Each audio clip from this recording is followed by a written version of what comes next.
जय हिंद दोस्तों। आज हम आप लोगों के बीच गौरव सिर का जो सीरीज था ब्लड तक हमने पढ़ा दिया था। कुछ कारणवश से हम कंटिन्यूअस वीडियो नहीं कर पाए थे। अब वीडियो हमारा कंटिन्यूअस आते रहेगा। तो आज चालू करते हैं। जितने भी बायोलॉजी का है उसका हम लोग समापन कर देंगे। उसके बाद जो पॉलिटी पढ़ाए हैं 3-4 लेक्चर उसको कंप्लीट करेंगे। तो जो भी पीछे का है फास्ट रिवीजन करते हुए हम लोग इसको रिवीजन कर लेते हैं। देखिए, श्वसन श्वसन में क्या होता है। श्वसन में पहले एटमॉस्फेयर से हमें O2 मिलता है। ठीक है, एटमॉस्फेयर से क्या मिलता है, O2 मिलता है। वो हमारे लंग्स में जाता है। लंग्स के बाद वो कहाँ जाता है, O2 हमारे ब्लड में। ब्लड के बाद हीमोग्लोबिन के माध्यम से वह कहाँ जाता है, टिश्यू में। और टिश्यू से फिर कहाँ जाता है, आपके सेल में। सेल से आपका कहाँ जाता है, तो माइटोकॉन्ड्रिया में जाता है। और माइटोकॉन्ड्रिया में ही C6H12O6+O2 से जो रिएक्शन होता है तो वहाँ पे CO2 plus H2O plus energy का निर्माण होता है। तो यहीं पे हमें एनर्जी मिलती है। अब दूसरी बात है कि जब O2 आता है तो CO2 भी जाता है। तो देखिए, यहाँ से माइटोकॉन्ड्रिया से CO2 कहाँ जाता है, तो सेल में जाता है। और सेल से फिर कहाँ जाता है, तो टिश्यू में जाता है। और टिश्यू से फिर कहाँ जाता है, तो हीमोग्लोबिन में। हीमोग्लोबिन से फिर ब्लड में, ब्लड से फेफड़ा में। और फेफड़ा से फिर आपके एटमॉस्फेयर में चला जाता है। अब देखिए, यहाँ से क्वेश्चन पूछता है कि लंग्स और ब्लड के बीच क्या होता है। तो लंग्स और ब्लड के बीच गैसीय विनिमय होता है। लंग्स और गैस के बीच में क्या होता है, तो गैसीय विनिमय होता है। ठीक है। गैसीय विनिमय का मतलब CO2 और O2 का एक्सचेंज होता है। यहाँ पे CO2 और O2 का क्या होता है, तो यहाँ पे एक्सचेंज होता है। इसी को हम लोग गैसीय विनिमय कहते हैं। उसके बाद क्वेश्चन पूछता है कि टिश्यू से आपका सेल के बीच में, टिश्यू और सेल के बीच में क्या होता है, तो गैसीय परिवहन होता है। यहाँ पे गैसों का क्या होता है, परिवहन होता है। यहाँ से इतने क्वेश्चन दो पूछते हैं। ठीक है, अब आगे चलते हैं। आगे देखिए, एक होता है श्वसन में जो होता है, दो प्रकार का श्वसन होता है। एक होता है बाह्य श्वसन, एक होता है आंतरिक श्वसन। तो बाह्य श्वसन किसे कहते हैं, बाह्य श्वसन जैसे ब्रीदिंग ब्रीदिंग को ही हम लोग कहते हैं। जैसे बाह्य श्वसन में गैसों का एक्सचेंज होता है, गैसों का परिवहन होता है। उसके बाद कोशीय श्वसन होता है। या कोशिकीय श्वसन यह जो होता है, जिसमें जो भी कोशिकीय श्वसन होता है उसमें आंतरिक श्वसन होता है। तो कोशिकीय श्वसन में क्या होता है, आंतरिक श्वसन होता है। लेकिन बाह्य श्वसन में क्या होता है, गैसों का एक्सचेंज होता है, गैसों का परिवहन होता है। तो यह हमारे बाह्य श्वसन में है। लेकिन कोशीय श्वसन जो है वो आपका कौन सा श्वसन हो जाएगा, तो आंतरिक श्वसन हो जाएगा। ब्रीदिंग का मतलब क्या होता है, ब्रीदिंग का मतलब होता है सांस लेना और सांस छोड़ना। ब्रीदिंग का सिर्फ क्या मतलब होता है, सांस लेना और सांस छोड़ना। अब हम लोग डायफ्राम को देखेंगे। डायफ्राम को इमेज के माध्यम से देखेंगे। तो डायफ्राम ये है, जब डायफ्राम हम लोग श्वास लेते हैं तो एयर की या एयर की क्या होती है, तो एयर की अधिक मात्रा होती है। इस तरह हमारा लंग्स का क्या होता है, आयतन और आकार बढ़ते जाता है। तो ये देखिए, यहाँ पे डायफ्राम है। जब सांस लेंगे तो हम लोग क्या होगा, ये कुछ नीचे आ जाएगा। ठीक है, तो डायफ्राम की गति नीचे की ओर जो होती है, नीचे जब आता है तो देखिए डायफ्राम की, तो डायफ्राम ऐसे होता है। ठीक है, ये डायफ्राम ऐसे होता है आपका। लेकिन जैसे ही नीचे आते हैं तो यह कैसा हो जाता है, चपटा और फ्लैट हो जाता है। श्वास छोड़ने पर क्या होता है, लंग्स का आकार आपका घटता है। सांस जब छोड़ते हैं हम लोग तो लंग्स का आकार क्या होता है, घटता है।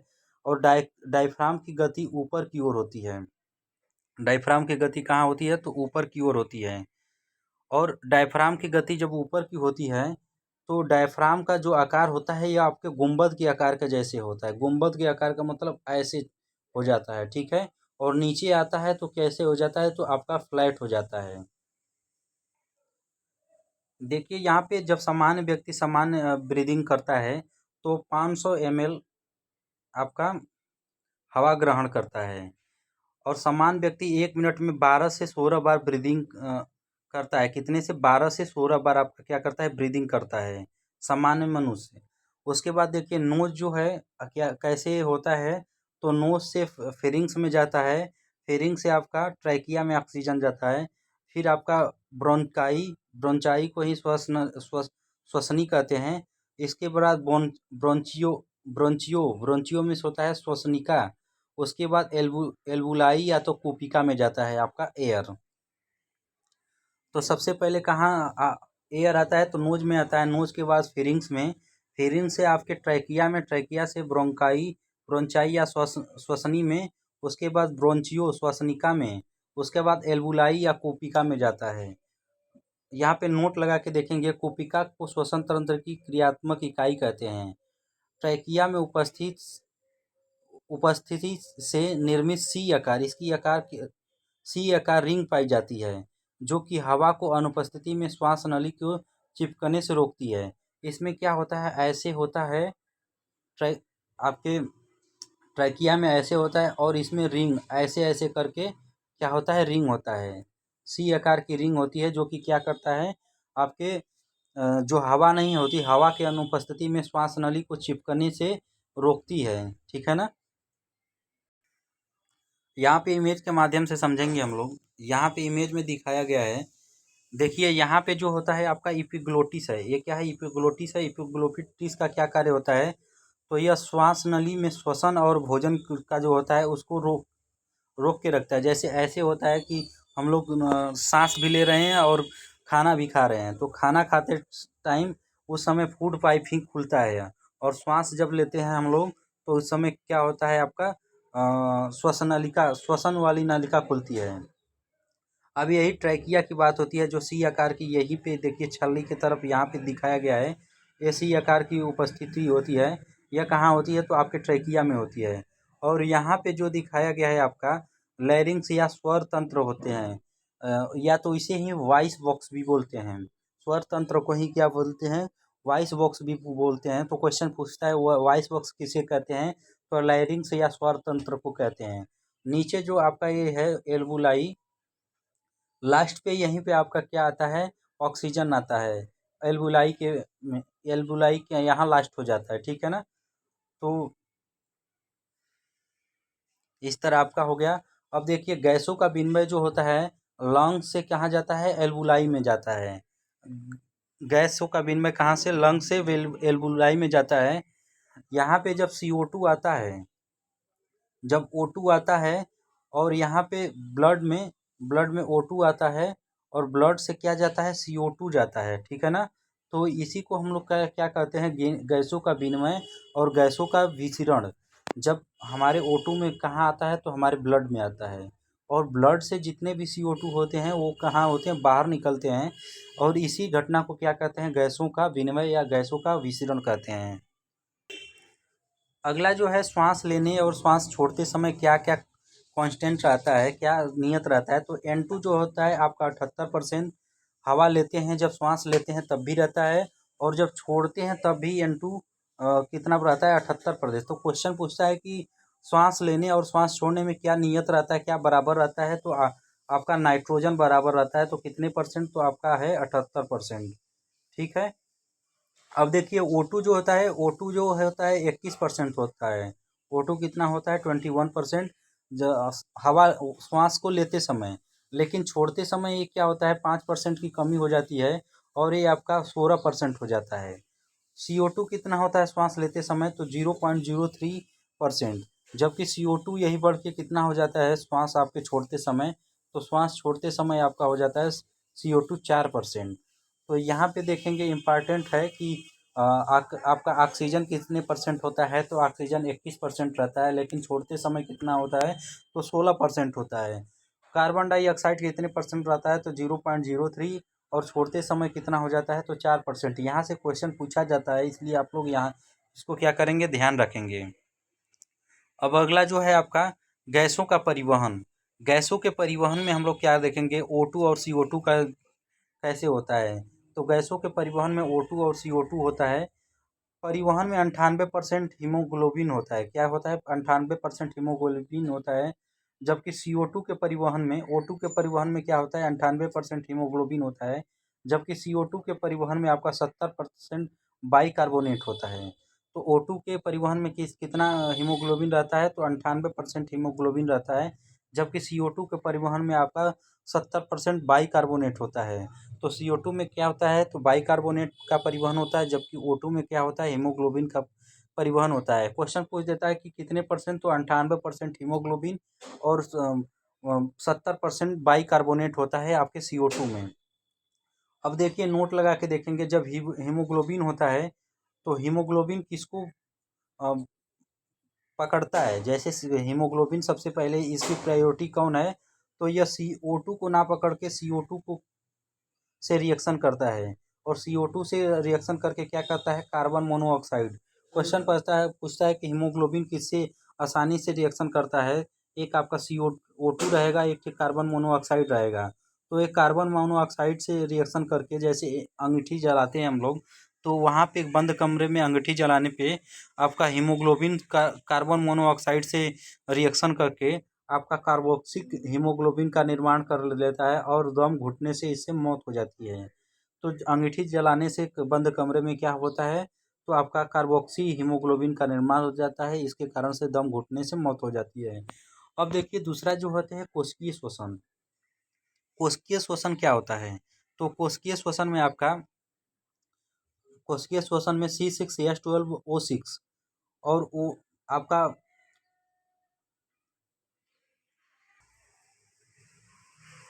अब देखेंगे यहाँ पे, तो यहाँ पे कोशिकीय श्वसन में C6H12O6 में O2 यहाँ पे क्या होता है, अनुपस्थित होता है।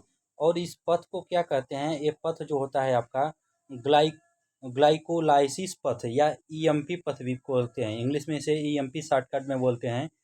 तो यहाँ पे क्या होता है, यहाँ पे पायरोबिक अम्ल जो होता है, पायरोबिक अम्ल +2 ATP, और आपका यह जो मिलता है ऑक्सीजन जो यहाँ पे उपस्थित होता है, CO2 + H2O, कितने ATP, तो 36 ATP का निर्माण होता है। और यहाँ पे जो होता है पायरोबिक अम्ल और CO2 + H2O जो बनता है, ये कहाँ पे बनता है, तो यह आपके माइटोकॉन्ड्रिया में बनता है। कहाँ पे बनता है, तो माइटोकॉन्ड्रिया में।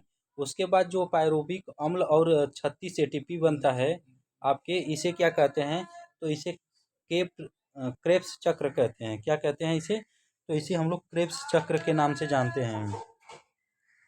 अब हम लोग श्वसन अंग को देख लेंगे। श्वसन अंग में स्तनधारी, पक्षी, सरीसृप, ये सब किससे लेते हैं श्वसन करते हैं, तो फेफड़ा से करते हैं। कौन कौन, तो स्तनधारी आपका हो गया, पक्षी, सरीसृप, ये सब किससे करते हैं, तो लंग से करते हैं। जबकि अमीबा युगलिना किससे करते हैं, तो अमीबा युगलिना शरीर सतह से, बॉडी सरफेस से क्या करते हैं, ये लोग अपना श्वसन करते हैं। केंचुआ किससे करता है, तो केंचुआ स्किन या त्वचा से करता है, इम्पॉर्टेंट है। इसके बाद कॉकरोच, कॉकरोच आपका तिलचट्टा जो होता है, ये आपका स्पाइकर स्पाइकरल छिद्र होता है, उससे करता है। फिश किससे करती है, तो फिश आपके गलफड़े से करती है। किससे करती है, फिश आपके गिल्स या गलफड़े से करती है। मेढक किससे करता है, तो मेढक बहुत ही, देखिए, दो तरफ का कार्य करता है। मेढक जो होता है पानी में आपके लंग से आपका श्वसन करता है, लेकिन जब यह मिट्टी में चला जाता है तो यह स्किन से करता है। ठीक है, आपका श्वसन तंत्र समाप्त हो गया। अब आते हैं उत्सर्जन तंत्र। उत्सर्जन तंत्र को देख लेते हैं। तो जितने भी बॉडी से क्या करेंगे, बॉडी से त्वचा, जैसे बॉडी से क्या करेंगे, त्वचा से पसीना निकलना, उसके बाद फेफड़ों से CO2 छोड़ना, उसके बाद आँखों से आंसू निकलना, बॉडी से यूरिन का निकलना, ये सब क्या होता है, आपके उत्सर्जन तंत्र होते हैं। मतलब उत्सर्जित जो करते हैं, ये सब उत्सर्जन तंत्र होते हैं। अब देखेंगे टाइप्स। टाइप्स में हो क्या होता है, तो टाइप्स में आपके हो, आप देखिए, तो अमोनोटी अमोनोटेलिक होता है, उसके बाद यूरिकोटेलिक होता है, उसके बाद यूरियोटेलिक। तो किस प्रकार से होता है, तो जो अमोनोटेलिक में सर्वाधिक जहरीला होता है। अमोनोटेलिक क्या होता है, यह सर्वाधिक सबसे ज़्यादा जहरीला कौन होता है, तो जो आपका अमोनोटेलिक होता है, यह सबसे ज़्यादा जहरीला होता है। यूरिकोटेलिक सबसे कम होता है आपका। ठीक है, और यहाँ पे देखिए यूरियोटेलिक है और ये है यूरिकोटेलिक। तो जो आपका अमीनोटेलिक होता है, यह सर्वाधिक जहरीला होता है, इसलिए पानी की आवश्यकता इसमें क्या होती है, मैक्सिमम होती है। जलीय जीव जैसे है आपका अमोनिया, इसमें क्या है, जलीय जीव क्या है, अमोनिया। जबकि यूरिकोटेलिक में क्या होता है, पानी की आवश्यकता कम होती है। और यह क्या होता है, पेस्ट फार्म में होता है। यह क्या होता है, पेस्ट फार्म में होता है।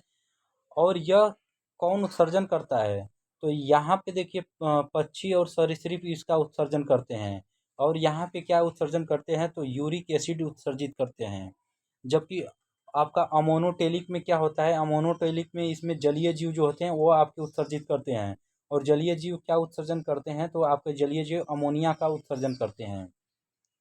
अब आते हैं यूरियोटेलिक। यूरियोटेलिक में यूरिया का उत्सर्जन होता है। और ये यूरिया का उत्सर्जन कौन करता है, तो स्तनधारी करते हैं। स्तनधारी में जितने भी स्तनधारी में आ जाते हैं, यह क्या करते हैं, यूरिया का आपका उत्सर्जन करते हैं। यूरिया का निर्माण, क्वेश्चन पूछता है कि यूरिया का निर्माण कहाँ होता है, तो यूरिया का निर्माण आपका लीवर में होता है, ठीक है ना। और इस चक्र से जो यूरिया जो होता है, इस चक्र को कहते हैं अनिर्थिन चक्र। क्या करते हैं, अनिर्थिन चक्र कहते हैं। और यूरिया को अमोनिया में बदला जाएगा, यह किसके कारण होता है, अमोनिया में बदलता है कौन, तो लीवर में होता है, ठीक है। केमिकल इसका क्या होता है, NH2CO NH2। तो इसको ट्रिक से याद कर लेंगे। नेशनल हाईवे दूसरा को देखिए, यहाँ पे NH2 है तो नेशनल हाईवे दूसरा हो गया। CO को कर लेंगे को, और NH2 फिर हो गया तो नेशनल हाईवे दूसरा। तो ट्रिक हमारा हो जाएगा, जिसको केमिकल फार्मूला नहीं याद रहेगा तो नेशनल हाईवे दूसरा को, नेशनल हाईवे दूसरा। इस तरह हम अमोनिया का, यूरिया का सूत्र याद कर लेंगे। अब आते हैं प्रयोगशाला में। जो प्रयोगशाला में निर्मित विश्व का पहला कार्बनिक यौगिक कौन था, तो आपका कौन था, तो यूरिया था, ठीक है। और ये कौन बनाया था, वोलर ने बनाया था। वोलर ने बनाया था किसका, तो यूरिया का। प्रयोगशाला में निर्मित विश्व का पहला कार्बनिक पदार्थ कौन है, तो यूरिया है। और इसे वोलर ने बनाया था। अब देखिए किडनी, किडनी का जो आकार होता है सेम या बीज के आकार का होता है। और यहाँ पे देखेंगे आपके क्या है, ये दोनों किडनी है, ठीक है ना। और ये जो ऊपर है एड्रिनल ग्रंथि होती है। यहाँ पे देखिए ये मूत्राशय है। और ये क्या क्या है, तो आपका ये मूत्रवाहिनी है। और ये आपका मूत्र मार्ग है। क्वेश्चन पूछता है किडनी के स्टडी को क्या कहते हैं, तो किडनी की स्टडी को नेफ्रोलॉजी कहते हैं। क्या कहते हैं, तो आपके नेफ्रोलॉजी कहते हैं। आकार कैसा होता है, सेम के बीच के आकार का जो होता है। इकाई क्या होता है, तो नेफ्रॉन होती है। किडनी की इकाई क्या होती है, नेफ्रॉन होती है। वर्क क्या होता है, रक्त का छानना और पुनः अवशोषण करना, ठीक है, इसका कार्य होता है। पंप कौन करता है, तो पंप आपका हार्ट करता है, ठीक है। और रक्त प्लस O2 का कौन करता है, तो आपका लंग्स करता है। रक्त का छानना कौन कार्य करता है, रक्त को छानता कौन है, तो किडनी करता है। और शोषण कौन करता है, तो आपका इलियम करता है। आंतरिक किडनी के आंतरिक भाग को क्या कहते हैं, तो मेड्यूला कहते हैं। और बाहरी बाहरी भाग को क्या कहते हैं, तो कोर्टेक्स कहते हैं या कार्टेक्स कहते हैं। अब यहाँ पे देखेंगे तो यहाँ पे जो होता है ग्लोमेरुलस होता है। और ये जो आपका है बोमेन सेम्पुट होता है, ठीक है। और यहाँ पे जो आपका है, ये यहाँ पे फिगर दिखाया गया है, इसे हेनले लूप कहते हैं। और हेनले लूप के कारण ही हम लोग हेनले लूप के कारण ही ऊँट जो अतिरिक्त जल का अवशोषण कर पाता है, वो किसके कारण करता है, तो हेनले लूप के कारण। किसके कारण, तो हेनले लूप के कारण क्या करता है, ऊँट आपका जल का अवशोषण अधिक कर पाता है। यूरिन का हल्का पीला रंग किसके कारण होता है, तो यूरिन का हल्का पीला रंग आपका यूरोक्रोम के कारण होता है। यूरिन जो है निकालते हैं कितना, तो 1.5 से 2 लीटर पर डे निकलता है।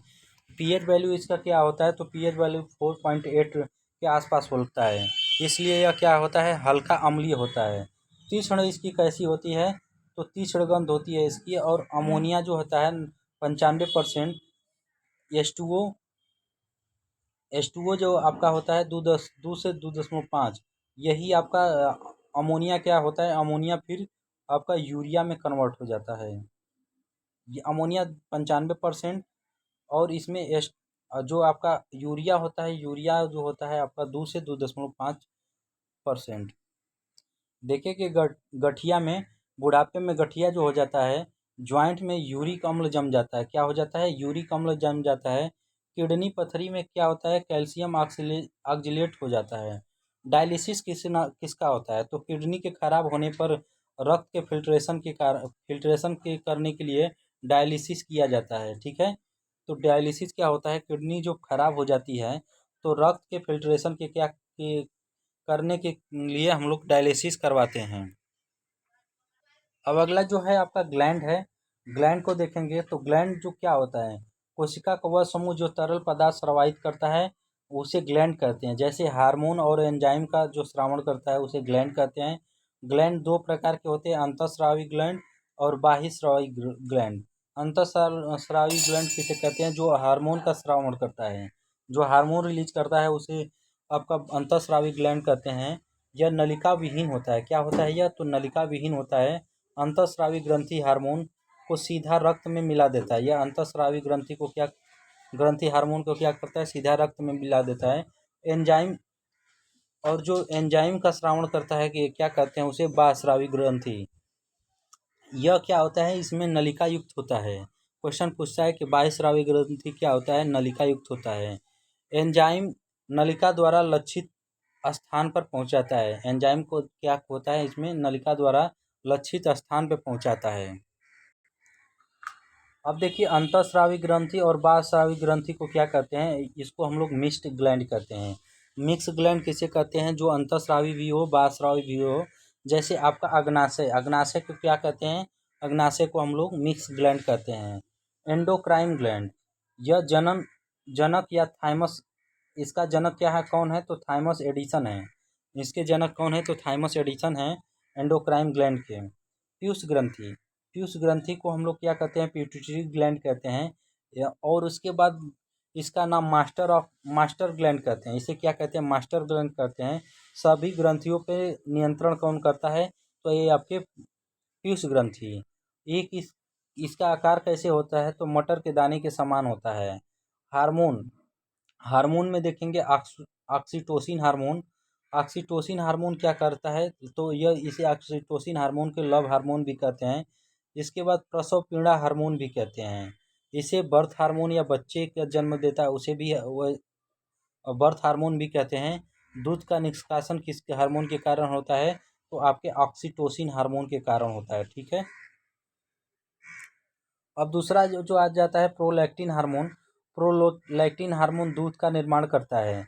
वृद्धि हार्मोन, वृद्धि हार्मोन क्या करता है, यदि कम हार्मोन निकल गया तो वो बौनापन हो गया। अधिक अधिक हार्मोन निकल जाता है तो उसका शरीर भीमकाय जैसा हो जाता है। एडीएच हार्मोन, एडीएच हार्मोन को एंटी डाई यूरिक हार्मोन कहते हैं। ये जो होता है वेसोप्रेसिन हार्मोन होता है। कमी आने से क्या होता है, तो बार बार मूत्र होता है, डायबिटीज इसी कारण से होता है। एडीएच हार्मोन में डायबिटीज इंसिपिडस हो जाता है। एडीएच की कमी से बार बार मूत्र आता है, और जो रोग होता है आपका डायबिटीज इंसिपिडस कहते हैं। क्या कहते हैं, डायबिटीज इंसिपिडस। जबकि ब्लड में शुगर की अधिक मात्रा को कहते हैं मधुमेह रोग, और इसे डायबिटीज मेलिटस कहते हैं। यहाँ पे देखिए, यहाँ पे डायबिटीज मेलिटस है, और यहाँ पे क्या है, डायबिटीज इंसिपिडस है। तो इसको याद रखेंगे, ब्लड में जब शुगर की मात्रा अधिक होती है तब वहाँ पे मधुमेह रोग होता है, और एडीएच की कमी से क्या होता है, तो आपका डायबिटीज इंसिपिडस होता है। अब अगला जो है पिनियल ग्रंथि, पिनियल ग्रंथि को देखेंगे। पिनियल ग्रंथि को हम लोग तीसरी आँख भी कहते हैं। पिनियल ग्रंथि को क्या कहते हैं, तीसरी आँख भी कहते हैं। उसके बाद मस्तिष्क की रेत भी कहते हैं। पिनियल ग्रंथि को क्या कहते हैं, मस्तिष्क की रेत भी कहते हैं। बायोलॉजिकल क्लॉक कहते हैं, या जैविक घड़ी कहते हैं। जैसे हम लोग माइंड में लगा लेंगे कि हमें आज 5 बजे जगना है, तो डेली रूटीन जो करना है, जैसे 5 बजे जगना है तो ऑटोमेटिक हम लोग जग जाते हैं उस टाइम। तो ये किस कारण होता है, तो आपके पीनियल ग्रंथि के कारण होता है। जैसे दैनिक जीवन दिनचर्या का कार्य समय पर होना, जैसे हम लोग को भूख उसी समय पर लग जाता है, उसके बाद क्या होता है, उसी टाइम पे हम लोग जगते हैं, तो यह पीनियल ग्रंथि के कारण होता है। आपका हाइपोथैलेमस है दूसरा। तो हाइपोथैलेमस प्यार नफरत ये सब किसके कारण होता है, हाइपोथैलेमस के कारण। फीलिंग्स जो जगती है किसके कारण, हाइपोथैलेमस के कारण। दिल उल कुछ नहीं होता, हाइपोथैलेमस के कारण ही ये सब होता है। कहते हैं दिल का धड़कना ये सब होता है, तो दिल के धड़कन वड़कन कुछ नहीं है, ये आपका जो हाइपोथैलेमस है इसके कारण से क्या होता है, प्यार नफरत, फीलिंग्स, तापमान और नियंत्रण, ये सब क्या होता है, तापमान नियंत्रण, ये सब किसके कारण होता है, तो हाइपोथैलेमस के कारण होता है। हाइपोथैलेमस को ही कहते हैं मास्टर ऑफ मास्टर ग्लैंड। ये बहुत ही इंपॉर्टेंट है। यहाँ पे मास्टर, आपको मास्टर ग्लैंड किसे कहते हैं, तो हाइपोथैलेमस को कहते हैं। लेकिन मास्टर ग्लैंड किसे कहते हैं, तो मास्टर ग्लैंड आपको पीयूष ग्रंथि को कहते हैं। यहाँ पे ध्यान देने वाली बात है कि पीयूष ग्रंथि को हम लोग आगे पढ़े थे कि मास्टर ग्लैंड कहते हैं, लेकिन मास्टर ऑफ मास्टर ग्लैंड किसे कहते हैं, हाइपोथैलेमस को कहते हैं। ठीक है। अब देखिए थायराइड ग्रंथि। थायराइड ग्रंथि गले में होती है, यह एच आकार की होती है। ठीक है। सबसे बड़ी अंतःस्रावी ग्रंथि है। क्वेश्चन पूछता है सबसे बड़ी अंतःस्रावी ग्रंथि कौन है, तो आपके थायराइड ग्रंथि है। मनुष्य के शरीर में सबसे बड़ी ग्रंथि, तो मनुष्य के शरीर में सबसे बड़ी ग्रंथि लीवर होती है। कैल्सिटोसिन हार्मोन आपके रक्त में कैल्शियम की मात्रा को कम कर देता है। कैल्सिटोसिन हार्मोन क्या करता है, तो ये रक्त में कैल्शियम की मात्रा को कम करना। विटामिन डी के विपरीत होता है। यह कैल्सिटोसिन क्या होता है, तो विटामिन डी के विपरीत होता है। अब आते हैं थायरोक्सिन हार्मोन। यह कमी इसके कमी के कारण क्या होता है, बच्चों में जड़ मानवता हो जाता है। क्या हो जाता है, बच्चों में जड़ मानवता हो जाता है। किसके कारण, तो थायरोक्सिन हार्मोन के कमी के कारण।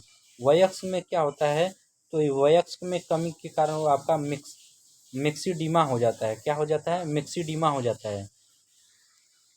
नोट लगा के देखेंगे, अगर आपकी आयोडीन की कमी हो जाती है, अगर आयोडीन की कमी हो जाए तो क्या हो जाता है, ये लोग तो आप लोग जानते ही, गलकंड या घेंगा रोग हो जाता है। यह बहुत ही इंपॉर्टेंट है। कभी कभी घेंगा रोग की दवाई थायराइड ग्रंथि को समाप्त कर देती है। कभी कभी जो घेंगा रोग की दवाई कराते हैं वह क्या करती है, थायराइड ग्रंथि को समाप्त कर देती है। और यही आपका क्वेश्चन पूछता है कि इसे क्या कहते हैं, तो इसे कहते हैं हाशीमोतो रोग। क्या कहते हैं, तो हाशीमोतो रोग। कौन सा रोग, तो हाशीमोतो रोग कहते हैं। क्वेश्चन पूछता है कि कभी कभी घेंगा रोग की दवाई के कारण थायराइड ग्रंथि को समाप्त कर देता है।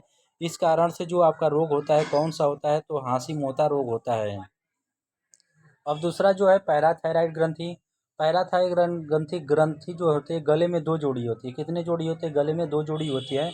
और पैराथार्मोन हार्मोन क्या करता है, तो रक्त में कैल्शियम की मात्रा को बढ़ाना। पैराथायर पैराथार्मोन हार्मोन क्या करता है, रक्त में कैल्शियम की मात्रा को बढ़ाता है। और कमी के कारण कौन सा रोग होता है, तो कमी के कारण से टिटेनी रोग होता है। कौन सा रोग होता है, तो टिटेनी रोग होता है। पैराथायराइड ग्रंथि से पैराथार्मोन हार्मोन निकलता है जो रक्त के कैल्शियम की मात्रा को बढ़ाता है। और इसके कमी से कौन से रोग होता है, तो टिटेनी रोग। अब देखिए यहाँ पे थाइमस ग्रंथि जो होती है प्रतिरक्षा को मजबूत करती है। थाइमस ग्रंथि क्या करती है, जो में भी इम्यून सिस्टम होते हैं उसको मजबूत करती है। यह रोगों से लड़ने में सहायक होती है। क्या करती है, यह रोगों से लड़ने में सहायक होती है। डब्ल्यूबीसी परिपक्व डब्ल्यूबीसी का पालन पोषण कौन करता है, आपका थाइमस ग्रंथि। उम्र के बढ़ने पर यह ग्रंथि समाप्त होने लगती है। क्या हो जाती है, उम्र के बढ़ने से यह ग्रंथि समाप्त हो जाती है।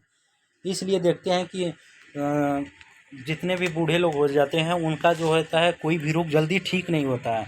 क्यों नहीं ठीक होता है, तो वहाँ पे होता है कि आपके प्रतिरक्षा मजबूत करने की क्षमता कम हो जाती है।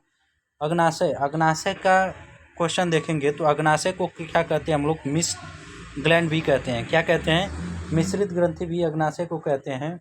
यह हार्मोन प्लस एंजाइम दोनों रिलीज करता है। हार्मोन प्लस एंजाइम जो रिलीज करता है उसे मिक्स ग्लैंड कहते हैं। जो यह हार्मोन रिलीज करता है ट्रिप्सिन, लाइपेज और एमाइलेज। यह अग्नाशय को हम लोग पूर्ण पाचक रस भी कहते हैं। अग्नाशय को क्या कहते हैं, पूर्ण पाचक रस भी कहते हैं। अग्नाशय की खोज जो लैंगरहैंस ने की थी, इसलिए इसे लैंगरहैंस की द्वीपिकाएँ भी कहते हैं। और लैंगरहैंस से क्या निकलता है आपका, तो बीटा सेल निकलता है। क्या निकलता है, बीटा सेल होता है लैंगरहैंस में। और बीटा सेल में से क्या निकलता है, तो इंसुलिन का निर्माण होता है। तो क्वेश्चन पूछता है कि बीटा सेल से क्या निकलता है, तो इंसुलिन निकलता है। क्वेश्चन पूछता है कि इंसुलिन का निर्माण कहाँ होता है, तो बीटा सेल में। और बीटा सेल नहीं रहेगा तो वहाँ पे अग्नाशय को टिक करेंगे, क्योंकि अग्नाशय में ही क्या है, बीटा सेल है। इंसुलिन के कमी से क्या होता है, तो इंसुलिन के कमी से आपका डायबिटीज या मेलिटस होता है। ठीक है, डायबिटीज मेलिटस। खोज कौन किया था इंसुलिन की, तो बेस्ट ऑन बेंटिंग ने किया था। बेस्ट ऑन बेंटिंग ने किसकी खोज की थी, तो इंसुलिन की कमी की थी। अब आता है क्वेश्चन कि इंसुलिन में कौन सी धातु पाई जाती है, तो इंसुलिन में आपकी जिंक धातु पाई जाती है। कौन सी, तो जिंक धातु पाई जाती है इंसुलिन में। इंसुलिन में कौन सी धातु? तो जिंक धातु पाई जाती है। अब एड्रिनल ग्रंथि किडनी के ऊपर होती है या 2 संख्या में होती है। कितनी संख्या में? 2 संख्या होती है। इसे एड्रिनल ग्रंथि को ही आप हम लोग इमरजेंसी ग्लैंड या आपातकालीन ग्लैंड कहते हैं। जैसे भय, क्रोध, तनाव में सक्रिय ग्रंथि कौन है? तो आपके एड्रिनल ग्रंथि है। ठीक है। अब देखेंगे यहाँ पे आपके बाहरी जो भाग होता है एड्रिनल ग्रंथि, बाहरी जो आपके बाहरी ग्रंथि होती है, तो बाहरी को हम लोग क्या कहते हैं? कोर्टेक्स कहते हैं। किडनी का बाहरी जो होता है उसे क्या कहते हैं? कोर्टेक्स कहते हैं। यह जो एड्रिनल ग्रंथि होती है किडनी के ऊपर होती है। यहाँ पे देखिए फिगर में, यह आपकी किडनी है और इसके ऊपर जो है आपका एड्रिनल ग्रंथि है। इसके बाहरी भाग को क्या कहते हैं? इसके बाहरी भाग को क्या कहते हैं? तो कोर्टेक्स कहते हैं। ठीक है। और आंतरिक भाग को क्या कहते हैं? तो आंतरिक भाग को हम लोग मेड्यूला कहते हैं। क्या कहते हैं? तो मेड्यूला कहते हैं। ठीक है। मेडुला में क्या होता है? मेडुला में आपका एड्रेनलिन हार्मोन का निर्माण होता है। मेडुला से ही आपका एड्रेनलिन हार्मोन का निर्माण होता है। एड्रेनलिन हार्मोन को ही हम लोग कहते हैं 3F को कहते हैं फियर, फाइट, फ्लाइट। ठीक है। या तो 4 एड्रीनल को ही हम लोग क्या कहते हैं? एड्रीनल हार्मोन को ही 4S हार्मोन भी करते हैं। यही आपका इमरजेंसी हार्मोन, लड़ो या भागो हार्मोन कौन होता है? तो आपका एड्रीनल हार्मोन होता है। अब जो आपका जो किडनी होती है, किडनी के बाहर जो होता है उसे क्या कहते हैं? तो बाहरी भाग को कोर्टिसेल कहते हैं। कोर्टिसेल को हम लोग लाइफ सेविंग या तो जीवन रक्षक हार्मोन कहते हैं। कोर्टिसोल से जो हार्मोन निकलता है आपका उसे कहते हैं जीवन रक्षक हार्मोन। और जो आपका मेड्यूला होता है, मेड्यूला से कौन निकलता है? तो एड्रेनलिन हार्मोन। ये इससे एड्रेनलिन हार्मोन को कहते हैं 3F। इसे ही फियर, फाइट, फ्लाइट या तो 4S में जो होता है इमरजेंसी हार्मोन, लड़ो या भागो हार्मोन किसे कहते हैं? तो एड्रिनल को कहते हैं। अब अगला जो है आपका जनन ग्रंथि। जनन ग्रंथि में मेल आपका विषण जो है टेस्टिज होता है, जिसे शुक्राणु जो होता है, और इसे शुक्राणु से क्या निकलता है? तो आपका टेस्टोस्टेरोन हार्मोन, या तो इसे ही एंड्रोजन कहते हैं। और फीमेल में अंडाशय होता है, ओवरी होता है, जिसे अंडाणु कहते हैं। इससे क्या निकलता है? तो प्रोजेस्टेरॉन और एजेस्ट्रॉन। अब देखिए भ्रूण जो होता है, भ्रूण में आपका प्लेसेंटा होता है और गर्भाशय होता है। तो भ्रूण से में जो आपका यहाँ पे देखेंगे प्रोजेस्टान जो होता है, प्रेगनेंसी हार्मोन भी कहते हैं प्रोजेस्टान को। और एस्ट्रोजन को कहते हैं ब्यूटी हार्मोन। एजेस्ट्रॉन को क्या कहते हैं? ब्यूटी हार्मोन कहते हैं। अब प्रेगनेंसी में टेस्ट में मूत्र में इसी हार्मोन की जांच होती है। कौन सी हार्मोन? तो आपका ह्यूमन कोरियोनिक गोनाडोट्रोपिन हार्मोन जो होता है, इसी का आप क्या किस में होता है? तो प्रेगनेंसी टेस्ट की जांच में इसी हार्मोन को चेक करते हैं हम लोग। अब अगला जो है आपका मानव डिजीज या मानव रोग है। रोग और उसके कारक देखेंगे। यहाँ पे जीवाणु है, विषाणु है, कवक है, प्रोटोजोआ है, आनुवांशिक है और अन्य में। तो जीवाणु से जो होने वाला आपका है, पहला देखेंगे जीवाणु से होने वाला रोग। तो जीवाणु को ही हम लोग बैक्टीरिया कहते हैं। इसका ट्रिक जो है हमारा ट्रिक क्या है? पंडित का टीका न्यू है, सगी बेटी रिया। ट्रिक क्या है? पंडित का टीका न्यू है, सगी बेटी रिया। रिया से आपका हो जाएगा बैक्टीरिया। ठीक है। पंडित से हो जाएगा, प से हो जाएगा प्लेग, डी से हो जाएगा आपका डिप्थीरिया, और इसके बाद त से हो जाएगा आपका तपेदिक। ठीक है। प से पंडित हो गया, प से प्लेग हो गया, डी से डिप्थीरिया हो गया। यहाँ पे का है तो का से हो जाएगा काली खांसी या तो पर्टूसिस। टी से आपका हो जाएगा यहाँ पे टी से टिटनेस। ठीक है। क से आपका हो जाएगा, क से कुष्ठ रोग। क से कौन सा हो जाएगा? तो कुष्ठ रोग। कुष्ठ रोग को हम लेप्रोसी कहते हैं। न्यू से हो जाएगा निमोनिया। ह से हो जाएगा हैजा या कोलेरा। स से हो जाएगा सिफिलिस। और गी से हो जाएगा गिनोरिया को ही सुजाक रोग भी कहते हैं। ठीक है। तो ट्रिक क्या था?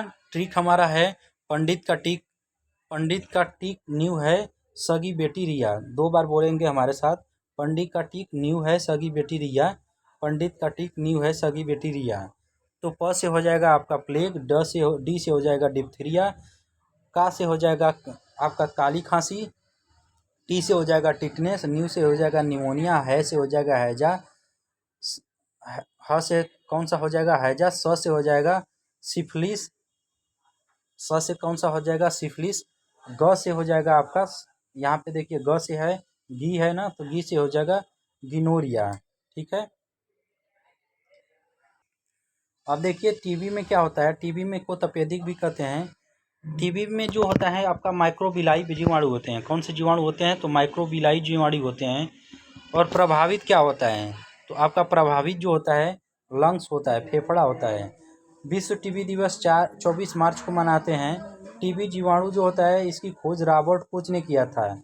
टीबी हारेगा देश जीतेगा, यह 2025 तक लक्ष्य है। इंडिया का 2025 तक क्या लक्ष्य है, टीबी हारेगा और देश जीतेगा। टीबी का बीसीजी जो होता है, टीबी बीसीजी को कहते हैं बैसिलस कालमेट गुरीन। उसके बाद देखेंगे टाइफाइड को कहते हैं मिजाजी बुखार, और इसे ही कहते हैं आंत ज्वार।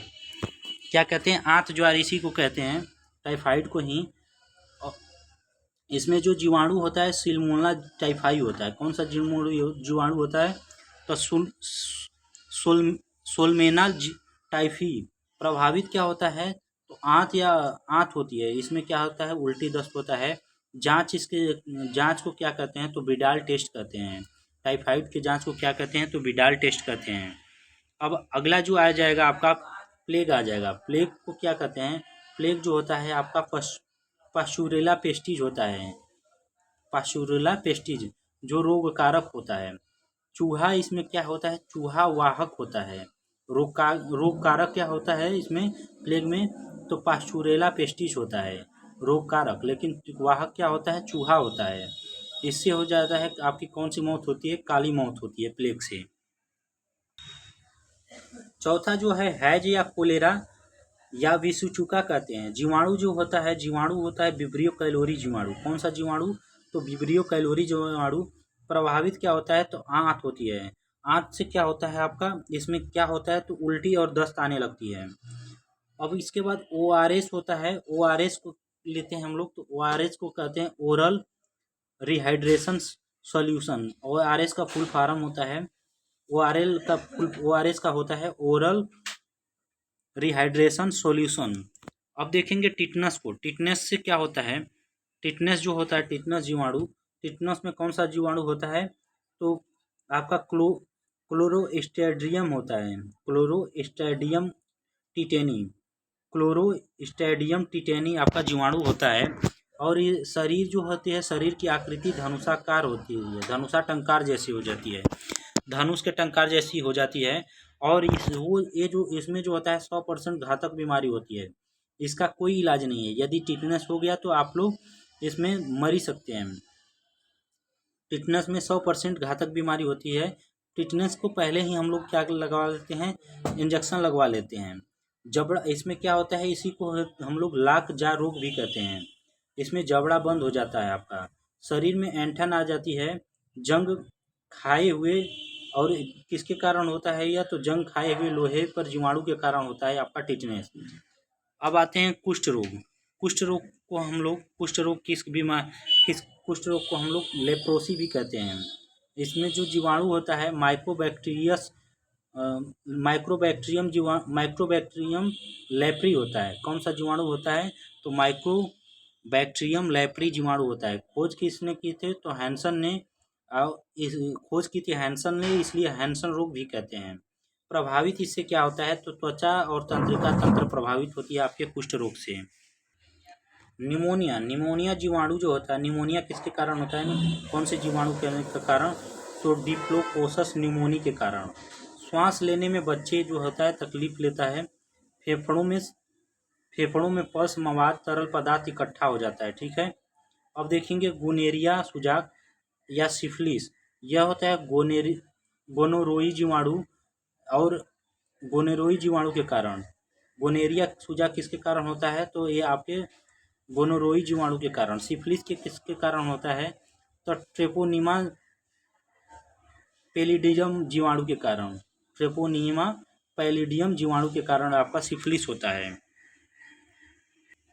नोट में देखेंगे डीपीटी जो होता है वैक्सीन, एक किस में होता है, तो डिप्थीरिया में होता है, पार्टूसस में होता है और टिस्टेनस में होता है।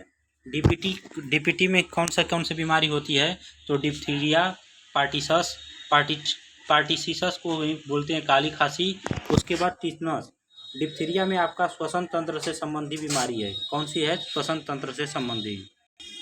वायरस से विषाणु से होने वाले जो भी होते हैं उसका ट्रिक है, तो ट्रिक कौन सा है, तो ट्रिक है रचना हमें पानी दो जरा, ये लो 20 पी लो। तो रचना से हमने पानी मांगा, तो रचना क्या बोली, तो रचना से हम बोले रचना हमें पानी दो जरा, तो उसने बोला लो 20 पी लो। तो लो 20 पी लो से क्या हो जाएगा, आपका वायरस से होने वाले ट्रिक है ये। क्योंकि ट्रिक याद कर लेंगे, पता ही नहीं रहेगा किससे है, तो हमारा कोई फ़ायदा होगा नहीं।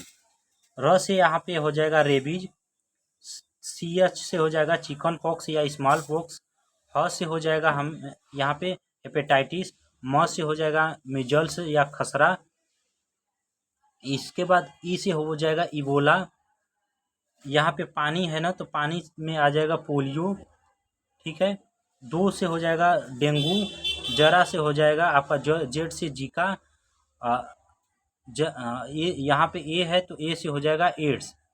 यहाँ पे सी से कर लेंगे, यहाँ पे एक और बीमारी ऐड कर लेंगे, कोविड-19, ठीक है।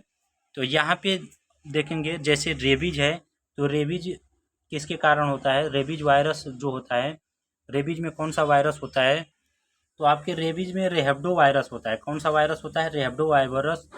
इसमें क्या होता है, हाइड्रोफोबिया होता है, जल से डर लगना। रेबीज में क्या होता है, हाइड्रोफोबिया होता है, जल से डर लगना। यह किसके कारण से होता है, तो कुत्ते काट लेता है उसके कारण से होता है। यह 100% घातक बीमारी है। इसमें वैक्सीन की खोज, इसकी वैक्सीन की खोज कौन की थी, तो लुईस पास्चर ने की थी। कुत्ते की जो टीका लगता है, रेबीज का टीका लगता है, उसकी खोज, वैक्सीन की खोज कौन की थी, तो लुई पास्चर ने की थी। अब देखिए पॉक्स में ये चिकन पॉक्स होता है जिसे छोटी माता कहते हैं, स्मॉल पॉक्स होता है जिसे बड़ी माता कहते हैं। स्मॉल पॉक्स को ही चेचक हम लोग कहते हैं। और जो चिकन पॉक्स होता है इसमें बैरिसेला वायरस होता है। कौन सा वायरस होता है, बैरिसेला। और उसमें स्मॉल पॉक्स में होता है बैरिओला वायरस होता है, ठीक है, बैरिओला। नोट जो है WHO ने भारत को चेचक और पोलियो से मुक्त देश घोषित कर दिया, ठीक है। भारत में पोलियो का अंतिम रोगी 2011 में मिला और 2014 में भारत जो है पोलियो फ्री हो गया।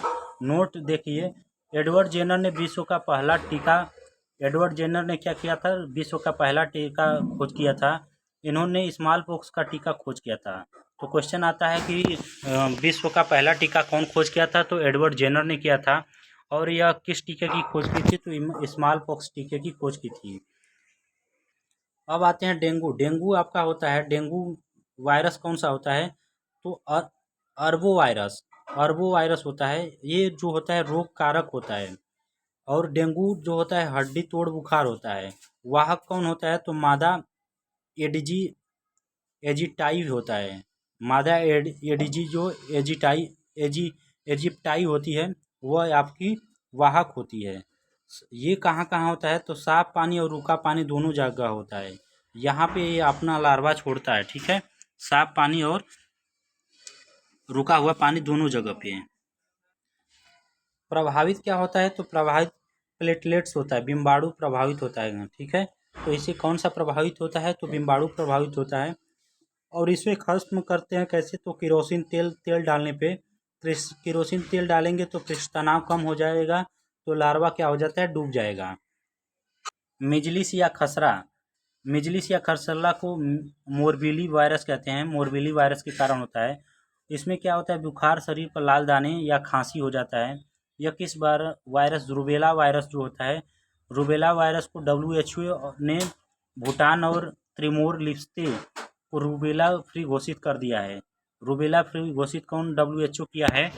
तो मिचल्स और खसरा रूबेला वायरस के कारण होता है। और मेजल्स खसरा किसके कारण होता है? तो मार्बेली वायरस के कारण होता है। किसके कारण होता है? तो मार्बेली वायरस के कारण होता है। और मेजल्स खसरा जो है इसमें रूबेला वायरस जो होता है, रूबेला वायरस को WHO ने और भूटान ने त्रिमोर लिप्से को रूबेला फ्री घोषित कर दिया है। अब देखते हैं अगला जो है एड्स। एड्स को देखेंगे हम लोग, तो एड्स को क्या बोलते हैं? एड्स का फुल फॉर्म होता है आपका acquired immuno deficiency syndrome. Acquired immuno deficiency syndrome. रोगवाहक इसमें क्या होता है? रोगवाहक इसमें HIV होता है। ह्यूमन इम्यूनो डिफिशियंसी, इसमें आनुवांशिक पदार्थ RNA होता है, इसलिए इसे रेट्रोवायरस कहते हैं। ठीक है। इम्यूनो का मतलब होता है रोगों से लड़ने की क्षमता समाप्त कर देता है इसमें। सिंड्रोम का मतलब होता है रोगों का समूह। ठीक है। तो इसमें रोगवाहक क्या होता है? HIV होता है। HIV को कहते हैं ह्यूमन इम्यूनोस डिफिशियंसी। एड्स डे कब मनाया जाता है? तो 1 दिसंबर को। टेस्ट कौन सा होता है? ELISA test, western blot test confirm इसे करता है। कौन कन्फर्म करता है? तो वेस्टर्न ब्लास्ट टेस्ट कौन सा एड्स को कन्फर्म करता है। लेकिन टेस्ट कौन सा होता है? टेस्ट आपका एलिसा टेस्ट होता है। यह किसके कारण होता है? तो संक्रामक सुई के कारण, संक्रामक रोग के कारण, असुरक्षित यौन संबंध के कारण। लक्षण क्या होता है? तो वजन कम होना, दस्त लगना, अंगों का फेल होना, यह आपके एड्स के कारण है। वर्ल्ड में फर्स्ट मरीज कौन सा है?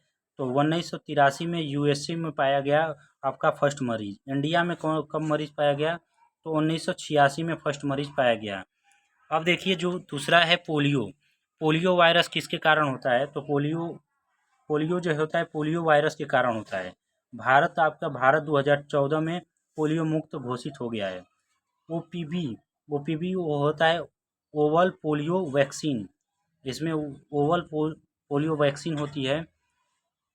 इसकी खोज जो है साल्क और सेबिन ने की थी। कौन किया था? साल्क और सेबिन में। 1995 में पल्स पोलियो अभियान दो दिन जिंदगी के लिए चलाया गया। भारत का पहला पोलियो मुक्त शहर कौन था? तो भारत का पहला मुक्त शहर वेल्लूर तमिलनाडु में। अगला आपका फ्लू है। फ्लू जो चल रहा है इस समय, ये स्वाइन फ्लू और बर्ड फ्लू दोनों के कारण होता है। तो स्वाइन फ्लू में H1N1 होता है, जबकि बर्ड फ्लू में H5N1 होता है। क्वेश्चन पूछता है कि H1N1 किस में है? तो स्वाइन फ्लू में होता है। H5N5 किस में है? तो बर्ड फ्लू में होता है। यह किससे प्रभावित होता है? तो रिस्पायरेशन या श्वसन से होता है फ्लू। इसके बाद देखेंगे कोविड-19 जो है, कोविड-19 जो है SARS-CoV-2 वायरस के कारण होता है।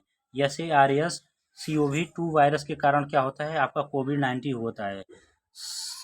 सार्स का मतलब होता है सोवियर एक्यूट रिस्पिरेटरी सिंड्रोम। क्या होता है? Severe acute respiratory syndrome. अंग क्या प्रभावित होता है? तो श्वसन तंत्र इससे भी प्रभावित होता है।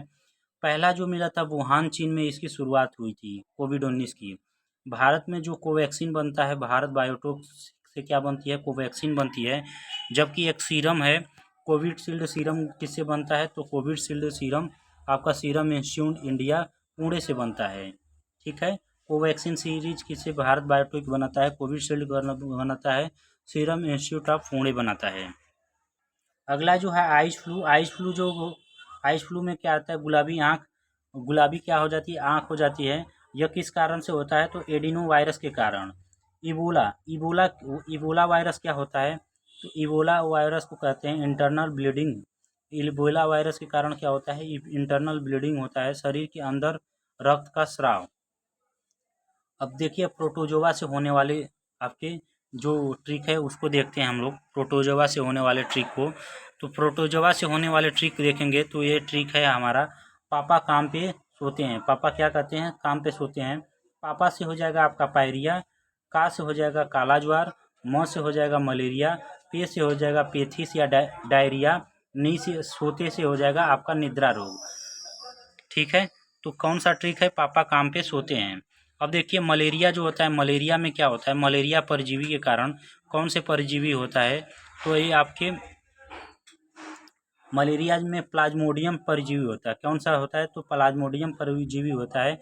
वाहक कौन सा होता है, तो मादा एनोफिलीज होता है। वाहक कौन होता है, मादा एनोफिलीज। खोज कौन किया था, रोनाल्ड रास ने किया था, और रोनाल्ड रास को क्या मिला, तो नोबेल प्राइज मिला। तेज बुखार प्लस आरबीसी की कमी हो जाता है मलेरिया में। विश्व मलेरिया दिवस 24 अप्रैल को मनाया जाता है। विश्व मलेरिया दिवस कब मनाया जाता है, तो 24 अप्रैल को।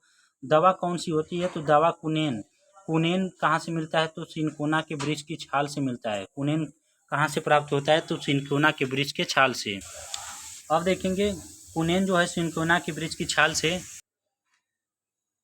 मलेरिया जो होता है आपका, मलेरिया फर्स्ट वैक्सीन बनी, मलेरिया की फर्स्ट वैक्सीन बनी जिसे कहते हैं मास्क्यूरिक्स, मास्क्यूरिक्स कहते हैं। 2000 2030 में टारगेट इसका है मलेरिया मुक्त का। मलेरिया मुक्त कितना टारगेट है, मलेरिया मुक्त आपका 2030 तक है। पेचिस पेचिस पेचिस में क्या होता है, तो पेचिस या डायरिया में दस्त या हागटन होता है, ठीक है। इसमें कौन सा आपका परजीवी तो होता है, तो एंट अमीबा हिस्टोलिटिका परजीवी होता है। एंट अमीबा हिस्टोलिका परजीवी होता है। इससे जो प्रभावित होता है अंग, या अंग कौन सा है, आंत है। अब आते हैं कालाजार। कालाजार को लिस्मानिया भी कहते हैं। रोग कारक होता है लिस्मानिया परजीवी। वाहक होता है सैंड फ्लाई। बालू मक्खी क्या होता है, वाहक होता है। इसमें क्या होता है, तो बुखार आता है, ठीक है। भारत में काला ज्वार उन्मूलन 2023 तक है। भारत में काला ज्वार उन्मूलन क्या है, 2023 टारगेट है। निद्रा रोग क्या होता है, निद्रा रोग में परजीवी कौन सा होता है, ट्रिप्सो ट्रिप्सोसोमोना परजीवी होता है। ट्रिप्सोसोमेना परजीवी होता है।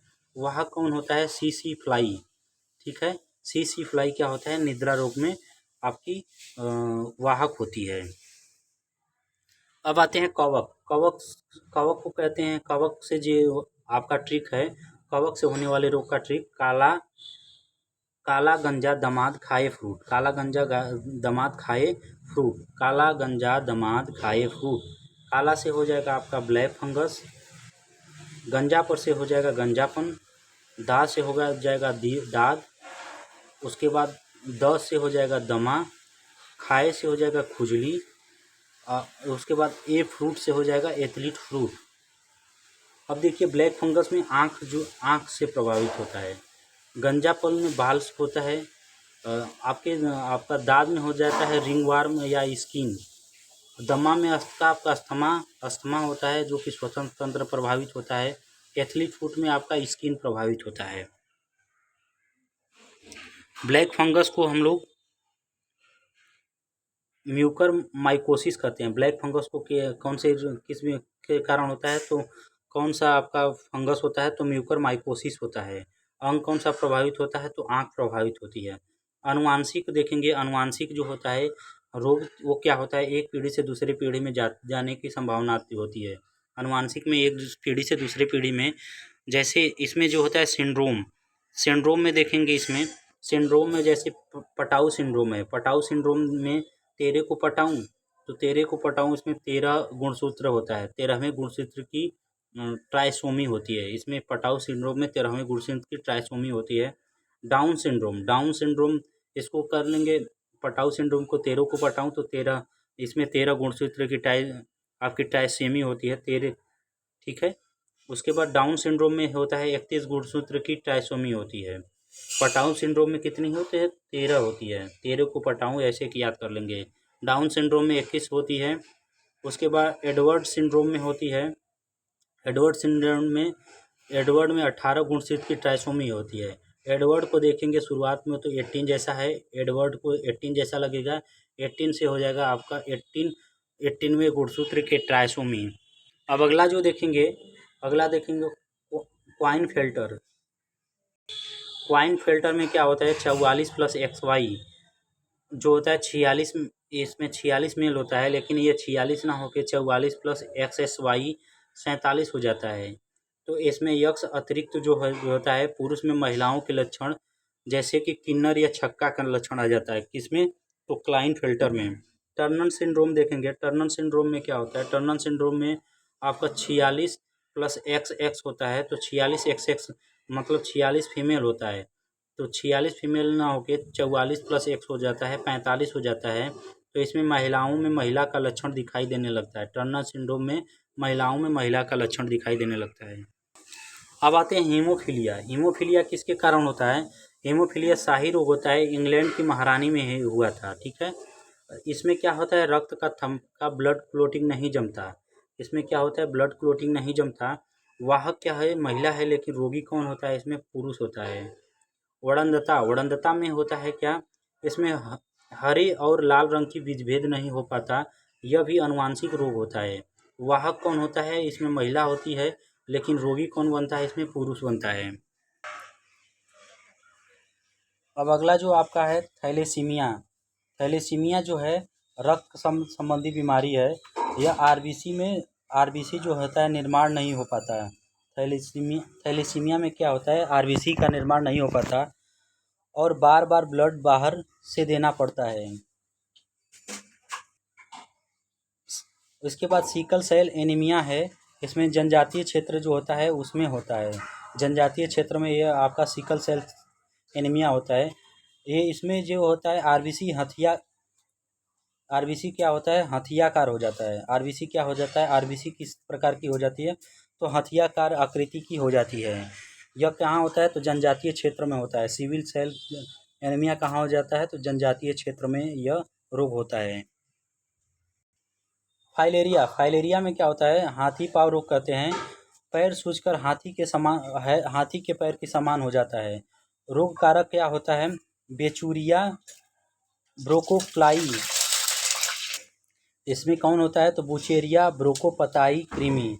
बुचोरिया ब्रोकोपताई कृमि के कारण होता है कौन सा रोग आपका, फाइलेरिया। भारत में 2027 तक हाथी पाँव का उन्मूलन रखा गया है। अब देखेंगे आइज। आइज में जो होता है, आइज में एक होता है रतौंधी। रतौंधी किसके कारण होता है, तो विटामिन ए के कारण। और दूसरा होता है निकट दृष्टि दोष, जिसमें दूर की वस्तु तो साफ नहीं दिखाई देती। दूर की वस्तु क्या कहती है, साफ नहीं दिखना, इसे कहते हैं मायोपिया। ये आपका एडल्ट स्टूडेंट में होता है। किस में होता है, तो एडल्ट स्टूडेंट में। इसका निवारण क्या होता है, तो अवतल लेंस होता है। ठीक है, दूरदृष्टि दोष में क्या होता है, हाइपरमाइपिया। दूरदृष्टि को दोष को क्या कहते हैं, तो हाइपरमाइट्रोपिया कहते हैं। इसमें पास की वस्तु तो साफ नहीं दिखाई देती है। पास की वस्तु क्या कहती है, साफ नहीं दिखना। यह बुढ़ापे में होता है और इसका किस रोग के कारण होता है, तो उत्तल लेंस के कारण। ठीक है, कौन से लेंस के कारण होता है, तो उत्तल लेंस से इसका निवारण हो जाता है। अब दूसरा जो है मोतियाबिंद। मोतियाबिंद किसके कारण होता है, तो बुढ़ापे में होता है। आँख में पुतली सफ़ेद होना, धुंधला दिखाई देना। आपका दूसरा जो है आपका ग्लूकोमा है। ग्लूकोमा को काला मोतियाबिंद भी कहते हैं। मस्तिष्क में भी कुछ होता है, तो मस्तिष्क में ब्रेन में होता है। ब्रेन में मस्तिष्क में क्या होता है, डिमेंशिया को भूलने की बीमारी भी कहते हैं। अल्जाइमर इसमें होता है। इस अल्जाइमर में मेमोरी लॉस हो जाती है आपकी। मिर्गी में क्या होता है, बार बार दौरा पड़ना, शरीर का तेज़ी से हिलना, ये आपकी मिर्गी में होती है। अब दूसरा जो है पार्किंसन क्या होता है, तो पार्किंसन होता है हाथ और पैर की नस मस्तिष्क तक नहीं पहुंच पाता। ये होता है आपका पार्किंसन। कैंसर होता है, कैंसर को स्टडी को कहते हैं, स्टडी ऑफ कैंसर को ऑन्कोलॉजी। कोशिकाओं में संख्या अनियमित वृद्धि हो जाती है। कैंसर करने वाले कारक कौन से होते हैं, कार्सिनोजन होते हैं। कौन से कारक होते हैं, कार्सिनोजन। वर्ल्ड कैंसर डे कब मनाया जाता है, तो 4 फरवरी को मनाया जाता है।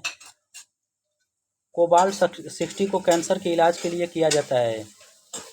मिनीमाता होता है पारे मरकरी के प्रदूषण के कारण होता है। इटाई रोग कैडमियम प्रदूषण होता है। ब्लू बेबी सिंड्रोम किसी के कारण होता है, नाइट्रेट प्रदूषण के कारण होता है। ठीक है, अब टिश्यू को देख लेंगे। टिश्यू में एक होता है सिंपल, एक कम्प्लेक्स होता है। और कम्प्लेक्स में देखेंगे तो जाइलम होता है और फ्लोएम होता है। जाइलम क्या करता है, जड़ से पौधे तक ले जाता है। और फ्लोएम करता है तो यह जाइलम जो होता है जड़ से पौधे तक जल को ले जाता है। और फ्लोएम में होता है जो पत्ती जो होता है पौधे तक पोषक पदार्थ ले जाते हैं, फूड जैसे। इसके बाद हार्मोन्स को देख लेंगे। यहाँ तक हम लोग कर लेंगे, इसके बाद अगले नेक्स्ट वीडियो में करेंगे। ओके, जय हिंद, थैंक यू।